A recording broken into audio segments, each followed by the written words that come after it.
So like a slab heating, like the radiant heating, would be kind of the same concept because you're not just forcing the air and like losing it every time the door opens.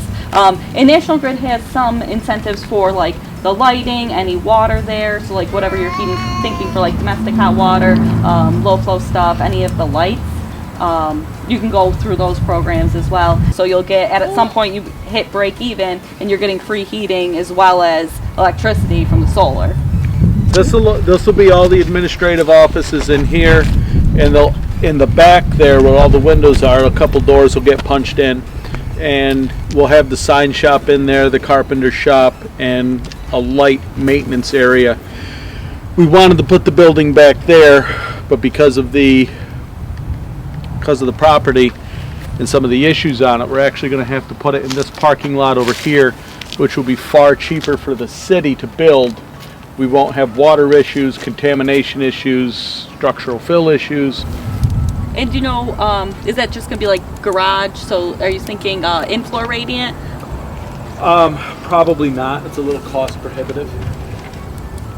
One of the ways you can kind of get around in-floor, because like you probably won't need cooling as much as you'll need heating, but if you use geothermal with the in-floor radiant heat, you can lower your operating costs, but then you can also get some incentives as well as some financing capacity. So I can send you more information on that, but if you wanted to get any quotes too, as far as like as you're going out to bid. NYSERDA also has a new construction program where they'll give technical assistance depending on like the size of the building and like other things, but I can send you that information and kind of walk you through that program as well.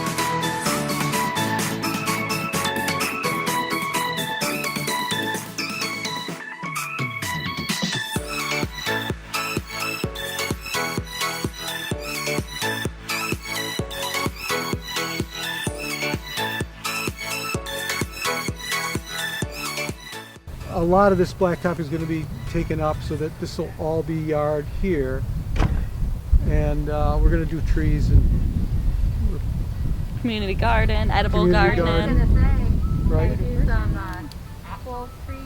Yeah. And tie it into the community garden and have an outdoor. There's a lot of grants for like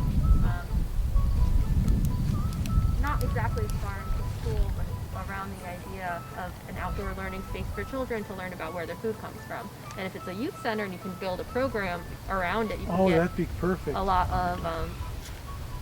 The USDA has a lot of programs like that right now because they're trying to create more of the local direct to children type of programs. Yeah.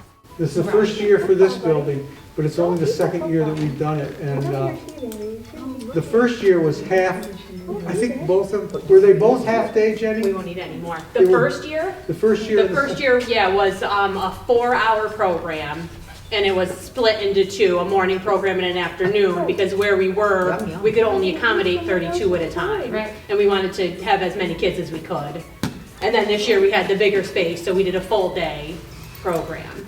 And then next year we're exploring the option of even like a full day program, but with like a before and after for parents that need to do drop off and pick up earlier or later. That's a great idea. Yeah, because the program ran like 9 to 3, and we found that a lot of parents couldn't sign their kids up because they needed to be to work by 9 or, you know, work till 5. So Yeah. we're going to try to make it even a little bit more accommodating next year.